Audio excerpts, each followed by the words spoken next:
Olá, meus amigos, a graça e a paz do Senhor Jesus. Hoje vamos refletir sobre o tema vida abundante. Você quer? Jesus disse, meus queridos, e João registrou no versículo 10 do capítulo 10 do seu evangelho, que o ladrão não vem senão a roubar, matar e destruir. Eu, porém, disse Jesus, vim para que tenham vida e a tenham em abundância. Pensemos primeiramente, meus irmãos, na primeira afirmação. O ladrão não vem senão a roubar, matar e destruir. Não é esta uma verdade facilmente verificável? Você conhece algum ladrão que, na qualidade de ladrão, exercendo a função de ladrão, entra sorrateiramente em uma casa de família, em uma casa de comércio ou aborda alguma pessoa na rua sem ser para roubar? Creio que não.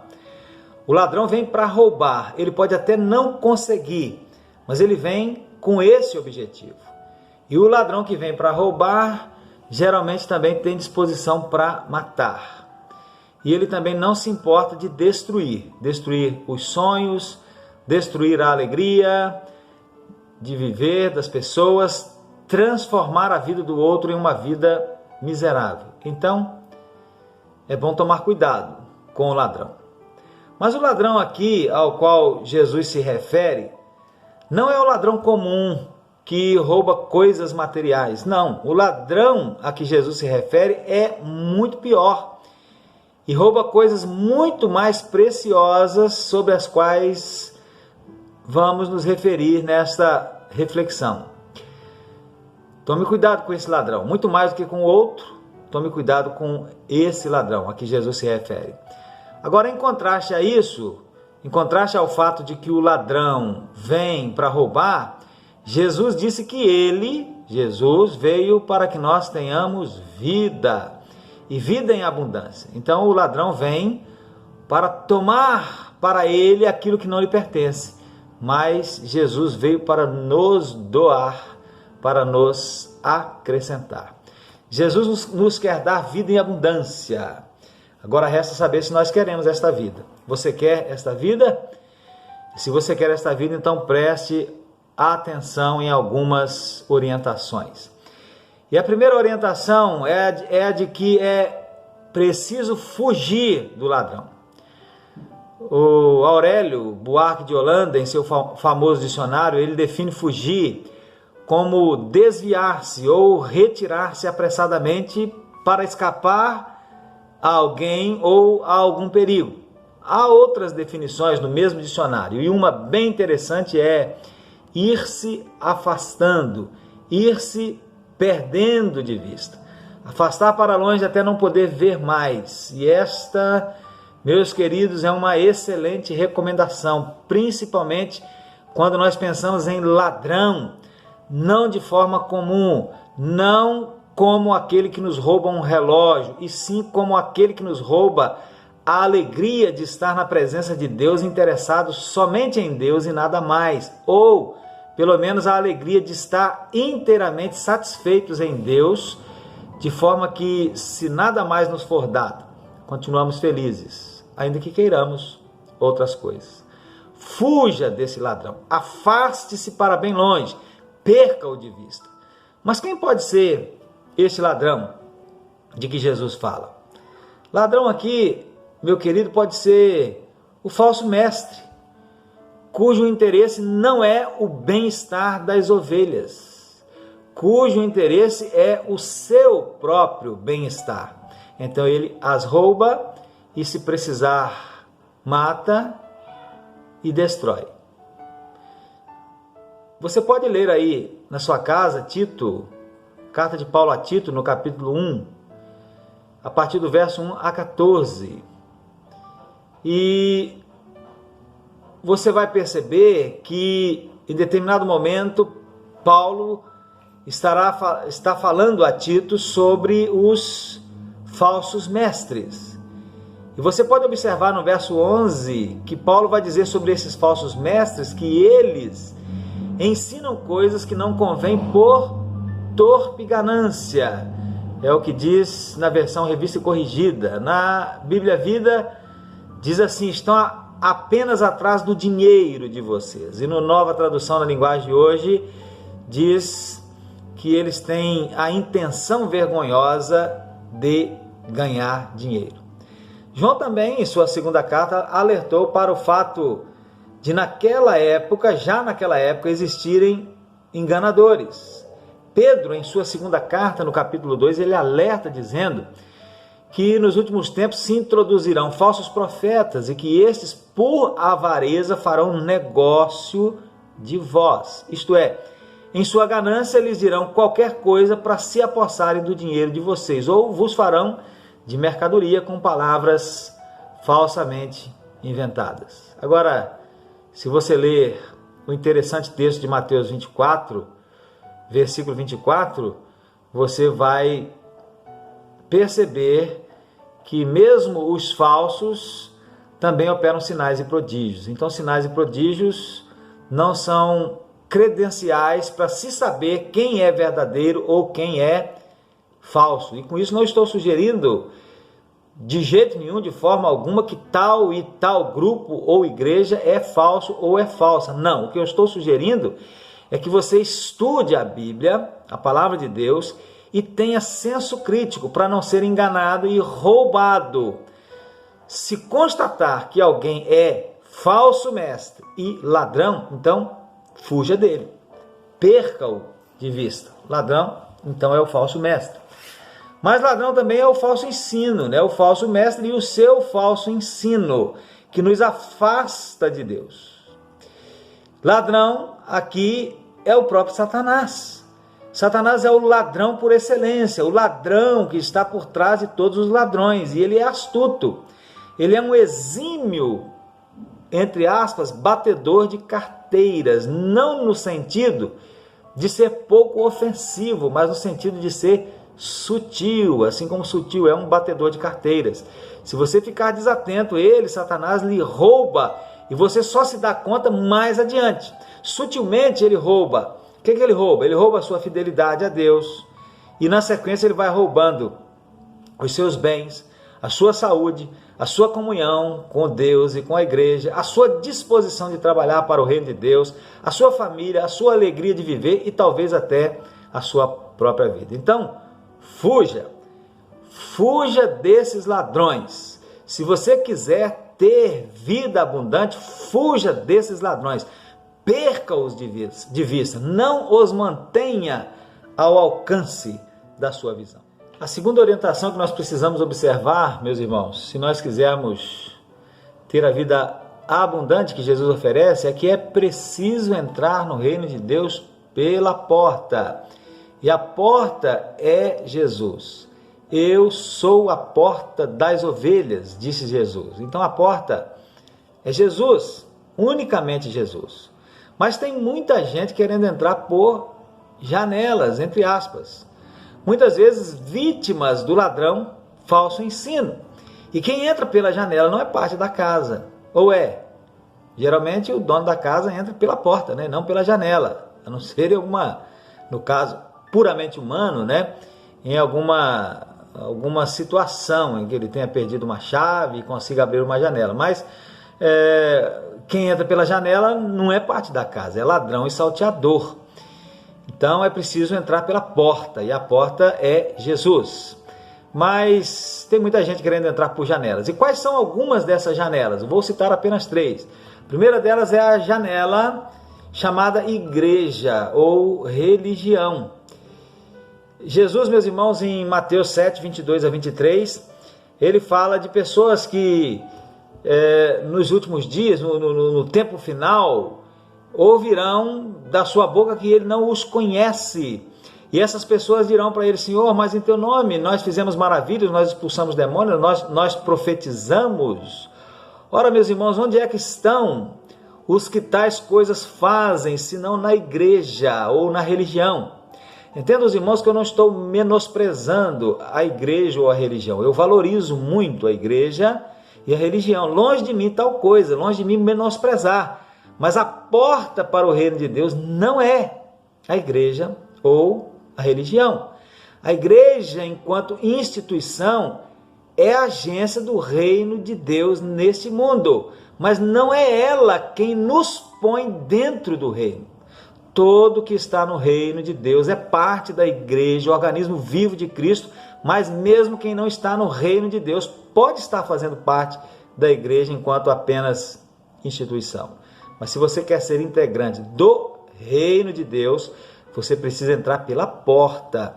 E a porta é Jesus, unicamente Jesus. Religião é boa, igreja pode ser boa, mas a igreja não é a porta. Ela pode apontar para a porta que é Jesus, mas ela mesma, por si mesma, não é a porta. A segunda janela, meus irmãos, é a janela boas obras. E aí eu pergunto aos irmãos, quem é que não faz boas obras? Todos nós fazemos. Todas as igrejas fazem, em maior ou menor quantidade, por uma razão ou outra, até às vezes até sem querer, todos nós fazemos. O problema é que há aqueles que fazem pensando que elas, as boas obras, funcionam como uma espécie de pontuação para a salvação diante de Deus.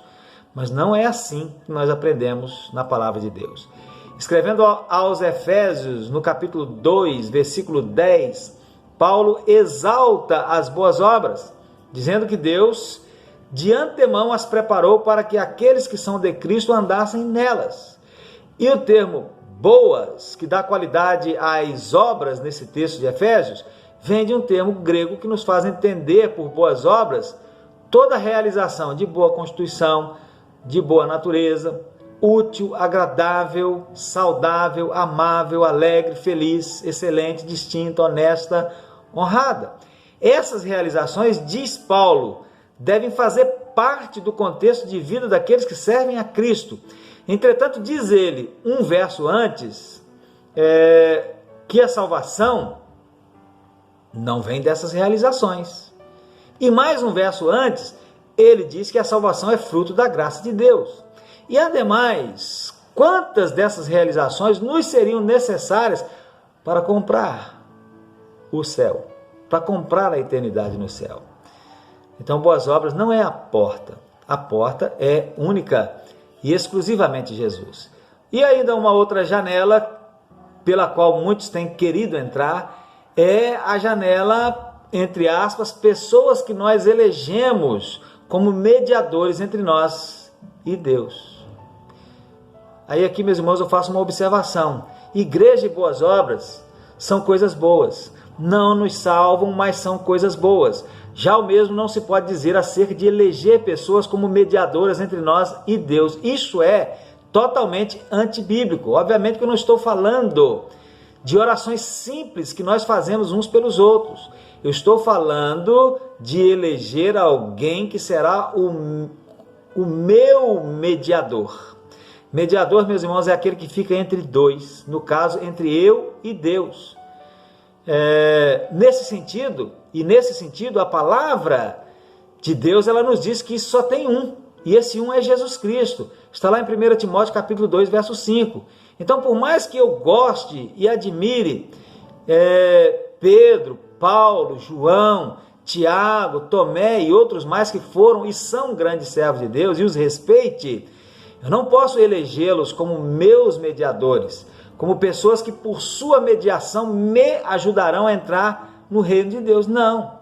Quando o carcereiro de Filipos, em Atos 16, perguntou a Paulo e Silas sobre o que fazer para ser salvo, para entrar no reino de Deus, portanto, foi-lhe respondido que ele precisava crer em Jesus, porque a porta é Jesus. É como se Paulo lhe tivesse dito: olha, não posso lhe colocar lá dentro, você precisa adquirir uma entrada. E então o carcereiro lhe tivesse perguntado: como adquirir e qual o preço? Para depois ouvir a resposta: crê no Senhor Jesus Cristo, esse é o preço, entre por ele é a porta. Então, se você quer ser integrante do reino de Deus, você precisa entrar pela porta, e a porta é Jesus, unicamente Jesus. Então, você quer ter a vida abundante que Jesus oferece? Então, fuja do ladrão e entre no reino de Deus pela porta, sabendo que a porta é Jesus, única e exclusivamente Jesus. Passemos adiante. Agora que você já compreendeu o plano de Deus, já sabe que a porta é Jesus, já entrou por ela, já está no reino de Deus, então, o que tem que fazer para ter vida abundante? Ouça a voz do bom pastor, que também é Jesus. Uma vez estando dentro do reino, é preciso estar atento à voz do bom pastor. E Jesus é o bom pastor. No momento em que você vacilar, algo pode acontecer e interromper, pelo menos sob certos aspectos, essa abundância. Essa abundância prometida por Jesus provém de uma fonte, que é Ele mesmo, que flui na direção, fonte essa que flui na direção das verdadeiras ovelhas, outorgando a elas vitalidade e energia espiritual, transformação de dentro para fora, alegria e uma série de outras coisas mais que tornam a vida brilhante. Mas se deixamos de ouvir a voz do bom pastor por um momento, esse fluxo pode ser cortado e a abundância parecer esvair-se, ainda que temporariamente. Isso aconteceu com Davi. É só você ler lá o Salmo 51, um salmo que foi escrito por Davi como confissão de pecado, pedido de perdão e de restauração do espírito reto e da alegria da salvação. Por quê? Porque ele deixou de ouvir a voz do bom pastor e o fluxo foi cortado, ele perdeu a alegria da certeza da salvação. Então aconteceu com Davi, aconteceu com Pedro. Pedro, que estava animado ao lado de Jesus, o negou. E quando ele percebeu que negara a Jesus, a amargura tomou conta do seu coração. E ele não teve outra coisa a fazer a não ser chorar copiosamente e voltar para as suas atividades anteriores até que Jesus o restaurasse. Aconteceu com alguns irmãos da igreja de Corinto, a quem Paulo tentou abrir os olhos para o fato de que muito do que acontecia de ruim entre eles era fruto do pecado, fruto de deixar de ouvir a voz do bom pastor, e tem acontecido com muitos. Eu ouvi o testemunho de um que, voltando à comunhão da igreja, confessou: considero perdido esses 23 anos da minha vida que permaneci afastado do Senhor. Cortou o fluxo, deixou de ouvir a voz do bom pastor, a abundância de vida foi-se, o fluxo foi cortado. Então esteja atento à voz do bom pastor, não vacile um segundo sequer, mas se vacilar e pecar, ore imediatamente a Cristo e fale com Ele sobre o seu pecado e peça perdão. Restaure, restabeleça o fluxo da bênção na sua vida de forma imediata. E, concluindo, meus queridos, eu vim para que tenham vida e a tenham em abundância, disse Jesus. Você quer essa vida? Então, fuja do ladrão, entre no reino de Deus pela porta e ouça a voz do bom pastor. Obviamente, meus irmãos, que há muitas coisas neste mundo que são capazes de, entre aspas, alegrar a vida de alguém. Mesmo que ele talvez até descreia totalmente de Deus, mas é abundância temporária, é alegria temporária. Jesus fala por parábola de certo homem rico que vivia a sua vida esplêndida e regaladamente, mas que quando morreu foi para o lugar de tormento. Findou-se a alegria, findou-se a abundância. Há outro que também era rico e fazia planos para aproveitar a vida com a abundância de suas riquezas, foi informado que aquele era o seu último dia e que, conquanto tivesse tudo preparado para esta vida, não havia nada preparado para a outra vida. Findou-se a abundância, findou-se a alegria. Vida verdadeiramente abundante, meus queridos, e que não se finda com o findar dessa realidade terrena, só tem quem a Jesus pertence. Só tem quem não se deixa roubar pelos falsos mestres, pelos falsos ensinos e por Satanás. Só tem quem deixa de lado as janelas e entra no reino de Deus pela porta, a única porta, que é Jesus. E só tem quem, uma vez estando no reino de Deus, permanece atento à voz do bom pastor, disposto a obedecer-lhe em tudo, ainda que isso lhe custe a própria vida. Então, se você quer a vida abundante que Jesus oferece, preste atenção nessas coisas, preste atenção nessas orientações. E que Deus nos abençoe e que o Espírito de Deus aplique a sua palavra ao nosso coração. Amém.